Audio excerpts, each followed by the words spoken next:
Welcome to the 38th DOK.fest München, our second dual festival edition. My name is Malte Borgmann, and I say thanks for watching or listening from wherever you are watching or listening. We will be talking about the film Dusty and Stones, directed by Jesse Rudoy. We are very happy we have that lovely movie in our program this year as a part of our section Doc Music. It's nominated for our Audience Award as well. For information on how to vote on that, check our website. And now I want to welcome the director of Dusty and Stones, Jesse Rudoy. Thanks for coming by. Thank you so much for having me. It's great to be here. So Dusty and Stones is a film about, you could say, about many different things. One of them definitely being the great American art form of country music. Dusty and Stones, the two protagonists of your film, two country musicians, country enthusiasts from Swaziland in the south of Africa. They talk a bit about what makes this music so special to them. I read in the bio on your homepage, you're a, I quote, born-again country fan as well. Can you tell us what fascinates you about the genre, or how you found your way to this kind of music? Yeah, I'm a lifelong music fan. Like I would consider myself someone that listens to music very seriously, collected vinyl for many years, so always just interested not only in just music itself, but how it gets made, why it resonates in a certain part of the world, and music scenes and sort of counterculture and how scenes develop. And so I approached this project actually without knowing much about country music. Most of my experience is actually in electronic music, but like you said, in the United States, I think we tend to think of country music as something that, was born in the US and therefore is only something that could really resonate with us. And certainly the country music industry has been very, I would say, heavily defended and guarded to protect it as an American tradition. We tend to be very aggressive with those things, with protecting our own interests in the United States, and that extends, to the arts and country music. And so,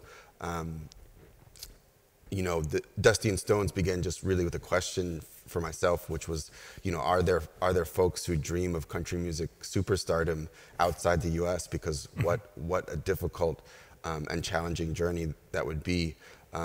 So I just wanted to sort of follow an artist who was having those dreams of playing at the Grand Ole Opry and of being on, American country radio, but maybe starting from a place that at least in the U.S. So that really was the beginning of the film. So that question, and then you researched and found Dusty and Stones? Yeah. So the process began with me searching for country singers living outside the U.S. And there are so many. They're everywhere. There's certainly some here in Germany. Yeah, there are some, but they're pretty bad. well, you said it. So you said they're pretty bad. And actually, I researched myself yesterday, and I was like, nah, they're not that good. Yeah. But I don't want to say that they're. I don't want to say that in general country music singers outside the U.S. are bad. What I will say is that because of what I was just talking about, because there's this idea that country music has to be American, and that to make it you have to, be from Texas or from Tennessee to be authentic. What I found was a lot of these artists that I came across felt like they were wearing costumes or cosplaying, as we say, and pretending to be American. And they would, even though they'd be in Poland or, Norway or wherever they were, they'd be singing about Texas, and they'd be singing in these sort of fake Southern American accents, which lent a sort of semi-serious quality to a lot of the music I found. And it felt a little goofy, if I may say that. And so, but I was going with that. I was like, okay, that's the vibe of country music outside the U.S., and I'll find the person I want to make the story on. But when I found Dusty and Stones' music video, which had been posted on YouTube under the very cryptic and unspecific title African country music, someone had just put it up there and said, "This is African country music." I clicked it, and then within 10 seconds, I was like, okay, these guys are different. They were singing very much in their own accent, and as I later found out, they not only sing, in their own Swazi accents in English, but they also write songs and sing country in Siswati, the Swazi language. But this music video that I came across, it was very much like the energy was, we're showing you who we are, where we come from here in Swaziland. It was clear that whatever their connection to the music was, as I would soon discover, you could feel that it was very personal for them, and that they had decided this genre is the best thing we have to showcase who we are and where we're from. And there was no hiding or pretending to be from the US. It was very much Swazi country music, When and how did you connect with them?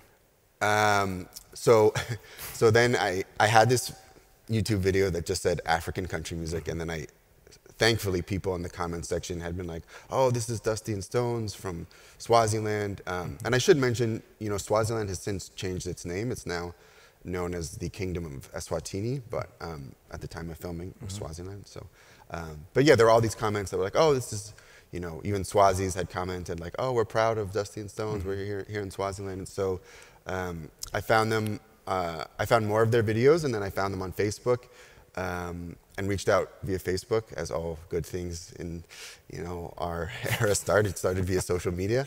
I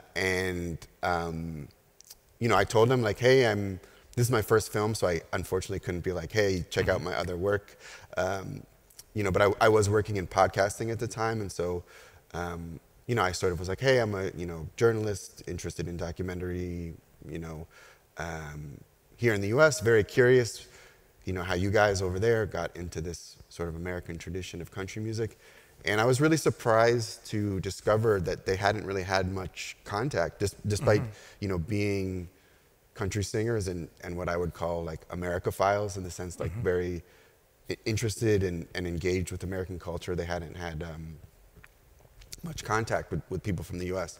So, I reached out, and they were excited to talk to me. I was excited to talk to them, and we started Skyping, and then, did a couple extended Skype interviews as I sort of began to imagine, what a project about these guys. But at that point, it was not clear that they would be selected for this country music festival. No.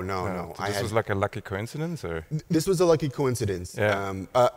A bit yes and a bit no, in the sense that I had talked to them, interviewed them, and knew that I wanted to make a film project about these guys. So I had like a pitch deck and everything, and was trying to sort of wrap my mind around what that would be, because it felt like a story with a beginning, but maybe an unclear middle and end.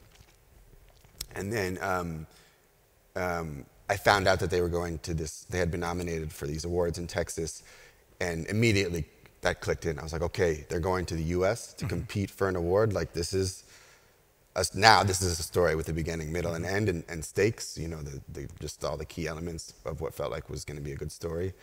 And so I was on a plane pretty soon after that, and we captured so many things in the immediate aftermath of that, announcement that they'd been nominated, that when we edited the film, we sort of repurposed some of it to feel like we'd been there, but we were there shortly after, and then capturing, everything leading up to the trip, and then the trip itself. So, yeah, that's how it unfolded. There are a lot of cliches about country music. That it's a very progressive and black genre is certainly not one of them. Yes. Yes. Even though I would strongly argue it's not as simple as country music is music by racist rednecks for racist rednecks. There are certainly issues and debates. Yeah. Even within the country world. I mean, more recently we had there's this huge country star, Morgan Wallen, who used the N-word. It was a big scandal. The band Lady Antebellum, I think you say, who changed their name because it was referring to the Confederate time. And I read about even debates within the country world about lack of opportunities for black artists in the country music world, black producers, black songwriters. Dusty and Stones seem rather unaware or unconcerned about those issues, and also your film, I think, is very subtle about it as well. I mean, there are some, at least through European eyes, you know, there are some scenes like with the way the worker in the barbershop, the barber says, "Oh, watch out!" He said country music, or the way you show this Confederate memorial statue when they arrive in Texas. So there's subtle hints at it, but I mean, on paper, it's such a delicate scenario. Two black dudes from Africa coming to the South to play country music. And I wonder, was it hard to find the right tone, the right approach with all the underlying issues with this?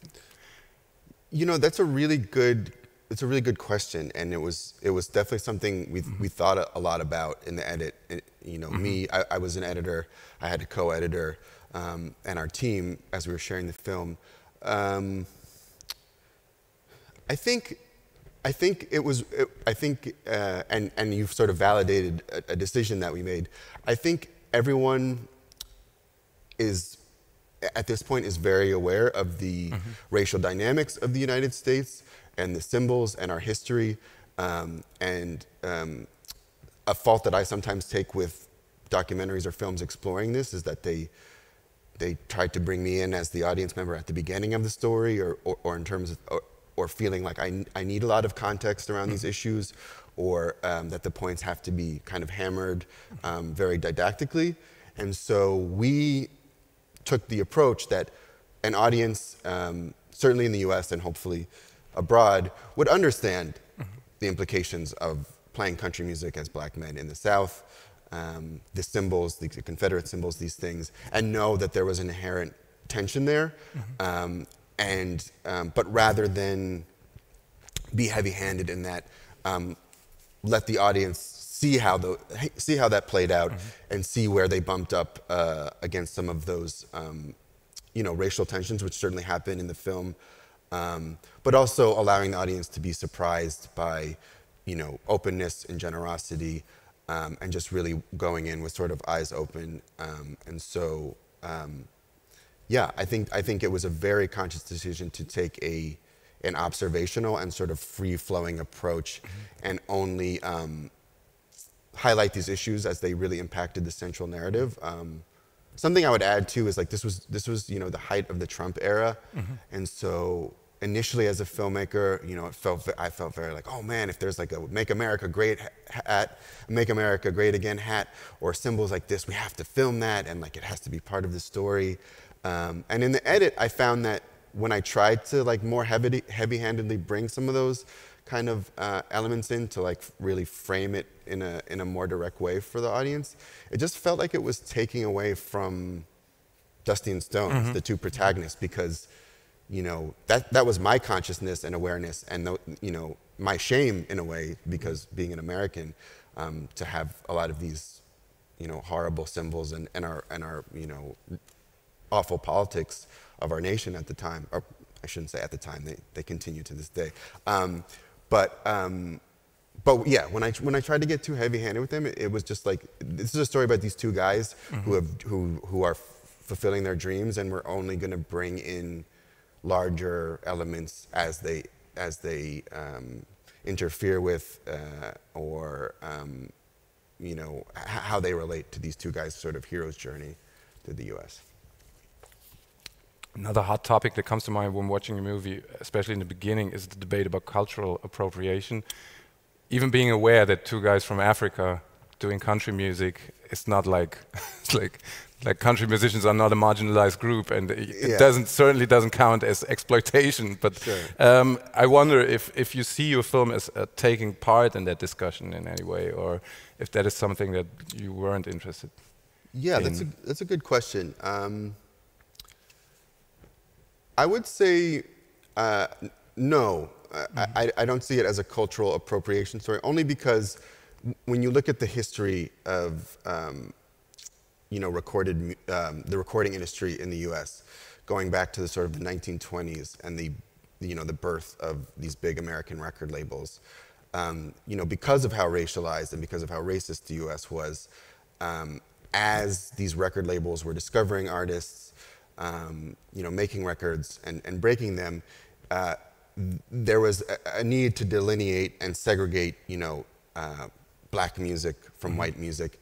And so you know, now a really sort of you know, big conversation that's happening is there's been like a lot of obfuscating and a lot of sort of hiding and you know, pushing aside some of the early pioneers of American music, which could have been classified as country, but because of the way the record labels wanted to market to specific, you know, racialized audience, you know, black people have often been left out of that conversation. So that is to say, there's always been, you know, African Americans have always been part of country music, just maybe not allowed to be, you know, not having as many opportunities to be seen, pushed aside. So I don't, you know, now fast forwarding to Dusty and Stones, I don't necessarily see them as appropriating country music in the same way that, you know, if you or I were to start making Nigerian music or start you know, a West African band, that would be maybe a different story. I think they were tapping in to a vein that you know, had always been in country music, and why this music had always been a part of people growing up in rural communities, why it had been a part of their story, and sort of, you know, continuing that story through their Swazi experience, if that makes sense. Totally. How are Dusty and Stones now? Have they seen the movie? They have seen the movie, and I'm happy to say that they're really into the film, which I wasn't sure of, you know, because I think the movie shows a lot of their struggles as artists to sustain this career in Swaziland, and I was worried that maybe, you know, the film also shows how sort of disappointing and underwhelming this Texas trip was, and I was worried that maybe that had punctured a myth that they had told back home or something like that, you know, or it would diminish how that went. Well, I shouldn't ruin the film, but it would diminish how the Texas trip was seen back home. But they were, you know, speaking to who they are as artists and people, they were very excited and into the fact that this film showed how hard they've struggled and how hard they've worked to just to achieve what they have in country music. And I was so relieved that they felt that way. But they're doing very well. We had the experience, like the really unique experience, to screen the film at this big American music festival in March called Tree Fort in Boise, Idaho. And not only did we screen the film, but the festival booked Dusty and Stones as artists, which was very loaded because the film itself was about Dusty and Stones coming to the U.S. to play an underwhelming music festival. So as we were, you know, hammering out the logistics of this, there was a lot of concern that this couldn't be a repeat, but they really had like the dream American music festival experience in terms of playing packed shows, and just really exciting the crowd, and just, you know, everywhere they went were sort of like stars at this festival. So that was a highlight for me, and I think for them as musicians too. And then, you know, on a personal level, they're still, you know, back in, you know, they're in Eswatini still, still working their day jobs, which they're, you know, very passionate about in addition to being musicians. Stones has a daughter now, which is really wonderful for him in his life. I think he's really enjoying fatherhood, and you know, his daughter's about 3 now, and I think is into music as well. So that's she might be, you know, a future country singer. Nice. We'll see. But yeah, they're doing great, and they're all also very excited, I should say, that the film is here, and that their story is reaching, you know, as far as Germany. So. Jesse, thank you so much. Thank you. Jesse Rudoy, director of Dusty and Stones. Thank you for watching and listening. You can see most of the films of our program via our homepage till the 21st of May. This is also where you can vote for the Audience Award. Please keep that in mind. And goodbye. Oh, could I? Yes, you want to add something? Oh, I would just, the one thing I would add is that if folks are checking out the film and really find themselves swept up in the music is newly all available on Spotify. Dusty and Stone just created their own Spotify page, so it's all there for you to listen to. You heard that, yes. Dusty and Stones, check them out on Spotify and Apple Music, all that stuff. Yes. I think, yeah. Yeah. Thank you. Thank you. Yeah.